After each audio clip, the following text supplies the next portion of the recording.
नमस्कार दोस्तों, एनालाइजर के रिवीजन क्लास में मैं आपका स्वागत करता हूं। आइए हम सीधे आते हैं अपने मुद्दे पर।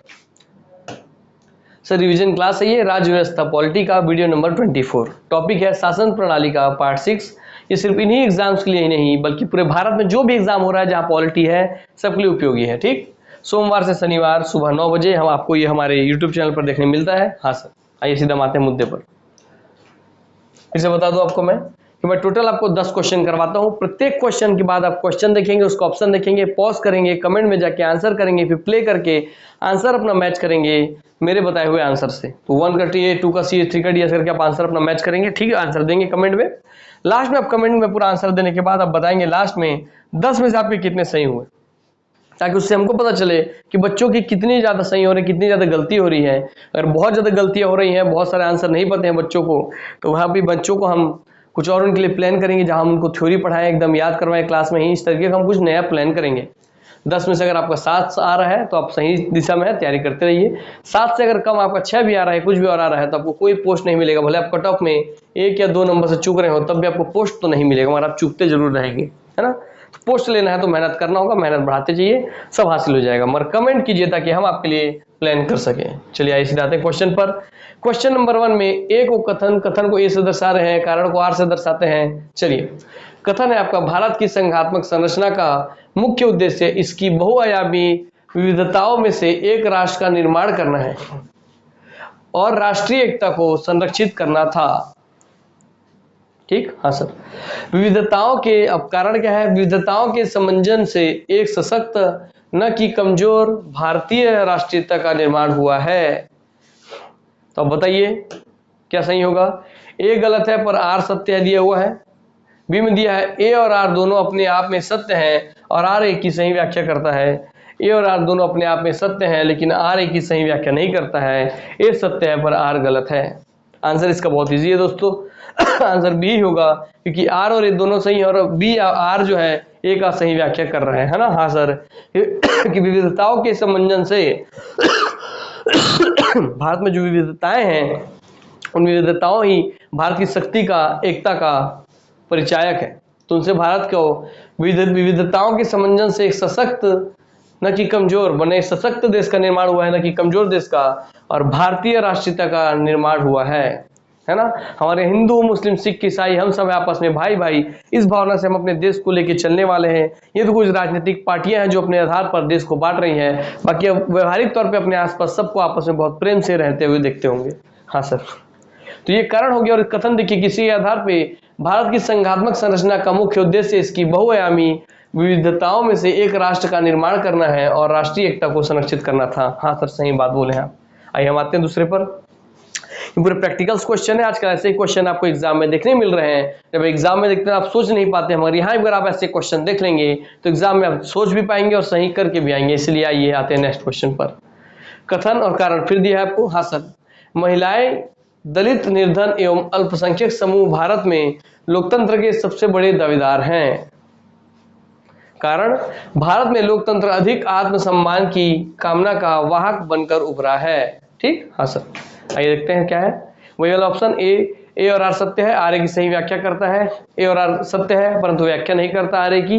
ए सही है, आर गलत है, ए गलत है, आर सही है। सीधा हम आते हैं आंसर पर। सर इसका आंसर सही है, ए और आर दोनों सही है, आर ए की सही व्याख्या करती है। ये दोनों ही बात एकदम स्पष्ट है, आपको समझ में आ रहा होगा पढ़ने से, कि भारत में लोकतंत्र अधिक आत्मसम्मान की कामना का वाहक बनकर उभरा है। अर्थात लोकतंत्र ही वह शासन है जहां एक गरीब व्यक्ति भी, एक कमजोर महिला भी, एक विकलांग व्यक्ति भी, एक काला गोरा नाटा उटा, हिंदू मुस्लिम सिख ईसाई, जिसमें भी आप बोलिए, सब के सब को वोट देने का अधिकार है। अर्थात सब हमारे लिए लोकतंत्र के मजबूत हिस्से, पिल्लर में से एक है। हाँ सर, इसीलिए उनके आधार पर ही महिलाएं, दलित, निर्धन एवं अल्पसंख्यक समूह भारत में लोकतंत्र के सबसे बड़े दावेदार हैं, क्योंकि उनके भी वोट का उतना ही महत्व है। चलिए, इसलिए सरकार जब कोई योजना बनाती है तो आप देखेंगे खासकर इन्हीं को ही सबसे ज्यादा लाभ पहुंचाने के लिए योजना बनाती है ना। हाँ, अब आप समझे। चलिए आइए हम आते हैं क्वेश्चन पर। फिर कारण और कथन आपको दिया हुआ है। ये कथन है ए, ये कारण है। चलिए कथन देखते हैं। भारतीय संविधान अर्ध संघात्मक है। हाँ सर, ये जान रहे हैं आप लोग। भारतीय संविधान न तो संघात्मक है और न ही एकात्मक है। सही उत्तर का चयन नीचे दिए गए कूट की सहायता से कीजिए। वही ए तथा आर दोनों सही है, आर ए की सही व्याख्या करता है, ए आर दोनों सही है, आर ए की सही व्याख्या नहीं करता है, ए सही आर गलत, ए गलत आर सही। आंसर पे आते हैं, सीधा मुद्दे की बात करते हैं। आंसर दोस्तों आपका ए सही परंतु आर गलत है। ठीक, इसका आंसर है सी, ए सही है परंतु आर गलत है कि भारतीय संविधान अर्ध संघात्मक है। सही बात। मगर भारतीय संविधान न तो संघात्मक है और न ही एकात्मक है, तो ये गलत बात है। भारतीय संघ आपका संघात्मक भी है और अर्ध संघात्मक रूप तभी तो होगा जब संघात्मक है तो। हाँ सर। और नहीं एकात्मक है, एकात्मक तो है। हम अर्ध संघात्मक होकर के भी विकेंद्रीकृत होकर भी एकात्मकता की भावना रखते हैं। चलिए, यदि हमारी सभ्यता विफल होती है तो यह मुख्यतः प्रशासन के ध्वस्त होने के कारण होगा। समझ आया बात? ये किसने कहा है? यह कथन दिया गया है कि हमारी सभ्यता विफल होती है तो यह मुख्यतः प्रशासन के ध्वस्त होने के कारण होगा। तो इसका किन्होंने कहा था? एल डी वाइट द्वारा, अलेक्जेंडर पोप द्वारा, बी डॉनहम द्वारा या एडमंड बर्क द्वारा? आते हैं सीधा आंसर पर दोस्तों। आंसर है बी डॉनहम द्वारा। ठीक, तो बी डॉनहम ने कहा था कि अगर आपकी हमारी सभ्यता तभी विफल होगी जब प्रशासन ध्वस्त हो जाएगा। ठीक, हाँ सर। तो बी डॉनहम द्वारा कहा गया था बात। ठीक, प्रशासन विफलता की बात किसने कही थी? डॉनहम ने कहा था। डॉन लोग विफल कर देते हैं प्रशासन, ऐसा याद रखेंगे। भारतीय राजनीतिक पद्धति के बारे में निम्न में कौन सही नहीं है? क्या? भारतीय राजनीतिक पद्धति के बारे में सही नहीं है, जोड़ देना है। धर्मनिरपेक्ष राज्य है, ठीक, सही नहीं है, उस पर ध्यान देना है। संसदीय पद्धति की सरकार है, संघीय नीति है या राष्ट्रपति पद्धति की सरकार है? एकदम स्पष्ट आपको आंसर पता चल गया होगा दोस्तों। ये सीधा गलत बात है। या राष्ट्रपति पद्धति की सरकार नहीं है, संसदीय पद्धति की सरकार है। तो बात सीधी सी बात है। आइए सुनाते हैं नेक्स्ट क्वेश्चन पर। गणतंत्रीय अवधारणा से संबंधित निम्नलिखित में से कौन एक नहीं है? है ना, कौन एक नहीं है भैया बताइए सर? जो नहीं है, एक राज्य, जो ऑप्शन है आपके सामने नहीं है, ध्यान रखिए, नहीं है। गणतंत्रीय अवधारणा से संबंधित ना, हाँ सर। एक राज्य जिसमें जनता सर्वोच्च हो, ये तो है भैया, ये आपको देखना है, मैं तो बताते जा रहा हूं, फिर भी नहीं बताना है। सर्वोच्च शक्ति निर्वाचित प्रधान में निहित हो। सर्वोच्च शक्ति एक राजा के समान एक ही व्यक्ति में निहित हो। एक ऐसी सरकार जो जनता द्वारा निर्वाचित प्रतिनिधित्व की हो। तो गणतंत्रीय अवधारणा से संबंधित निम्नलिखित में से कौन सा एक नहीं है? नहीं है बताना है, नहीं है। आंसर दोस्तों आपका सर्वोच्च शक्ति एक राजा के समान एक ही व्यक्ति में निहित हो, ये उस गणतंत्रीय व्यवस्था से जुड़ी हुई बात नहीं है।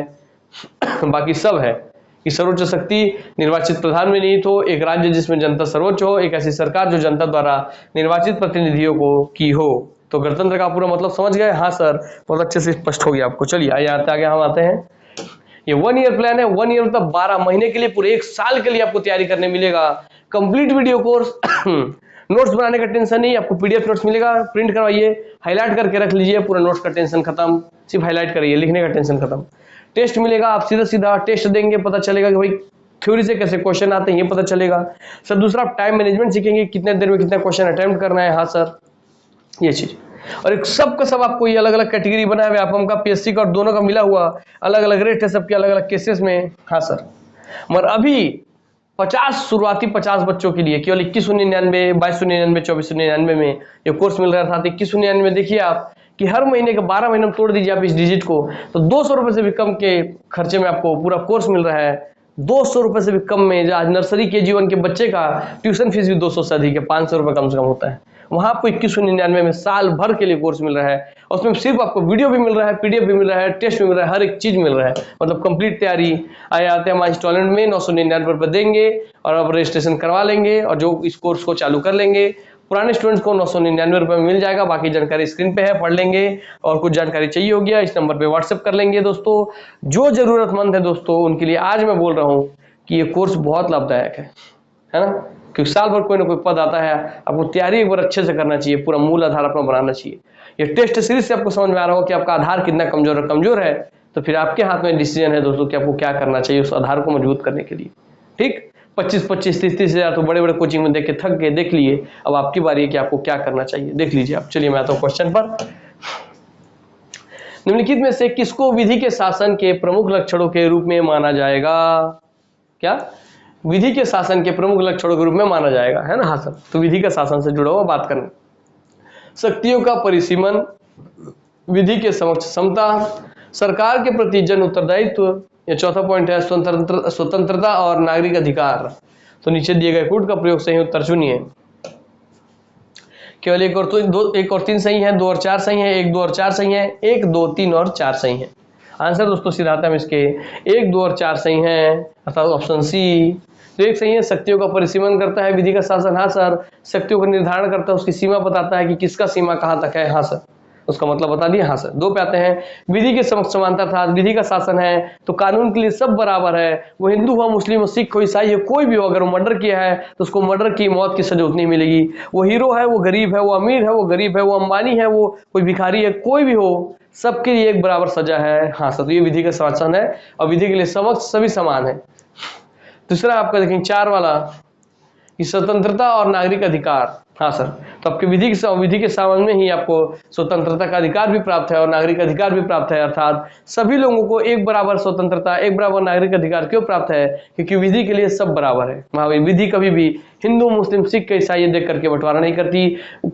लंबे, छोटे, नाटे, गोरे, मोटे, काले, कुछ भी देख के विभेद नहीं करती, उसके लिए सब समान है। ठीक। हाँ सर। और तीसरा, सरकार के प्रति जन उत्तरदायित्व, तो ये इससे जुड़ा हुआ नहीं है भैया, है ना। हाँ सर। आइए आते हैं निम्नलिखित कथनों पर विचार कीजिए।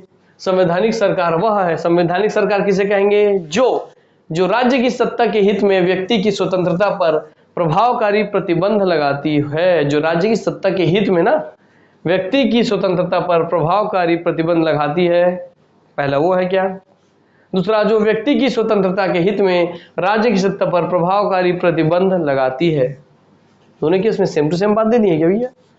जो व्यक्ति की स्वतंत्रता नहीं, जो राज्य की, देखिए राज्य की सत्ता के हित में बोला है और यह व्यक्ति की स्वतंत्रता के हित में राज्य की सत्ता पर, यहाँ राज्य की सत्ता पर लग रहा है, वहां व्यक्ति पर लग रहा है। ठीक। चलिए, दोनों एक दूसरे का अपोजिट है। आंसर आपको बहुत आसानी से पता चल जा रहा है। हाँ सर। आंसर इसका यदि है केवल 1, केवल 2, 1 और 2, ना तो 1 ना तो 2। आंसर दोस्तों इसका केवल और 2, केवल 2 ही है। जो संवैधानिक सरकार का मतलब बता रही है कि जो व्यक्ति की स्वतंत्रता के हित में राज्य की सत्ता पर प्रभावकारी प्रतिबंध लगाती है। कि आप राज्य है, आप सरकार है, इसका मतलब ये नहीं कि आप व्यक्ति को अपने धर्म को मानने से रोकेंगे, उसको घूमने से रोकेंगे, उसको फिरने से रोकेंगे, है ना। हाँ। तो एक लिमिट तक, हालांकि उसमें लिमिट है, उनका लिमिट होता है किया हुआ है, मगर लिमिट के अंदर जब पब्लिक चल रही है तो आप उनको नहीं रोक सकते हैं। चलिए, अर्थात आप किसी गार्डन में, जो बैठने योग्य गार्डन जहाँ लोग बैठते हैं, वहां जाकर के बैठे हो शांति से, तो कोई पुलिस वाला आकर के आप गार्डन में बैठे इस वजह से आपको नहीं मार सकता। ऐसा एग्जाम्पल आप सोचिए। चलिए। हाँ सर।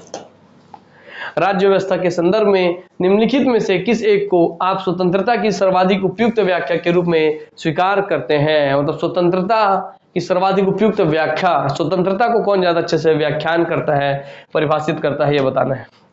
राजनीतिक शासकों की तानाशाही के विरुद्ध संरक्षण, नियंत्रण का अभाव, इच्छानुसार कुछ भी करने का अवसर, या स्वयं को पूर्णतः विकसित करने का अवसर। तो इसका आंसर बहुत इजी है दोस्तों। स्वयं को पूर्णतः विकसित करने का अवसर ही कहलाता है हमारा स्वतंत्रता। ठीक। हाँ सर। आइए सीधे क्वेश्चन पे आते हैं। समाज में समानता के होने का एक निहितार्थ यह है कि उसमें विशेषाधिकारों का अभाव है, उसमें अवरोधों का अभाव है, उसमें प्रतिस्पर्धा का अभाव है, या उसमें विचारधारा का अभाव है। तो समाज में समानता का मतलब क्या है दोस्तों? बहुत इजी है कि विशेषाधिकारों का अभाव है, अर्थात समाज में सभी लोग समान हैं, किसी को कोई विशेष अधिकार प्राप्त नहीं है, उसका अभाव है। अर्थात अगर अंबानी है तो वो बोलेगा कि मैं किसी को मर्डर कर दिया तो मेरे कोई सजा नहीं होगी, और कोई गरीब बोलेगा मर्डर कर दिया तो उसको फांसी चढ़ा देंगे। ऐसा नहीं है, कानून के नियम में तो नहीं है। अंदर क्या चलता तो बात आप सब जानते हैं। हाँ सर। और कानून रियल में ऐसा नहीं है, है ना। कानून अगर सही मायने में न्याय एकदम प्रत्यक्ष रूप में देता है भैया, उसके लिए सब बराबर है ना। चाहे वो कोई सेलिब्रिटी हो, चाहे कोई गरीब व्यक्ति हो, कोई एकदम कुंठित व्यक्ति हो, कोई भी, मतलब कानून किसी में भेद नहीं करता। चलिए, तो यहाँ पर सेशन होता है समाप्त। नमस्कार, आदाब, सत श्री अकाल, वंदे मातरम, जय हिंद, जय भारत, जय छत्तीसगढ़, वंदे मातरम।